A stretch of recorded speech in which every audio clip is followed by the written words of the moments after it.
Ao acoplar o arrancador de discos em V ao sistema hidráulico de 3 pontos, é preciso fazer alguns ajustes para que ele fique nivelado e não tenha folgas. Se houver oscilação lateral, os discos podem se deslocar para fora da linha das plantas. As rodas de controle de profundidade devem ser ajustadas para uma altura que faça os discos tocarem as plantas um pouco acima do início das raízes.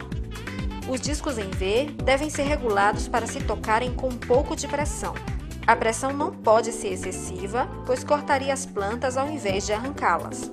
Por outro lado, se não houver pressão, não há tração para puxar a planta no solo seco. Para saber se os discos estão com a pressão adequada, segure um dos discos e gire o outro com a mão.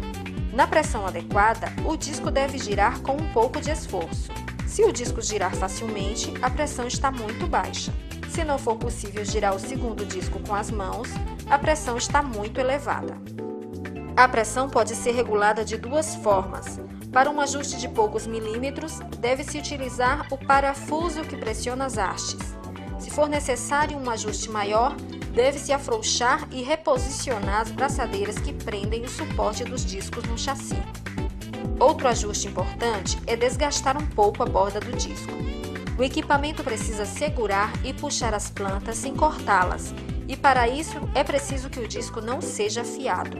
Isso acontece principalmente quando os discos são novos. Para solucionar esse problema, deve-se desgastar a borda dos discos usando um esmerilho ou instrumento equivalente. É necessário ter cuidado para não desgastar o disco a ponto de deformar o formato circular, que é fundamental para o funcionamento adequado do equipamento. Feitas essas regulagens, seu arrancador está pronto para ser utilizado com maior eficiência. Lembre-se de fazer alguns testes e observar se as plantas estão sendo arrancadas corretamente.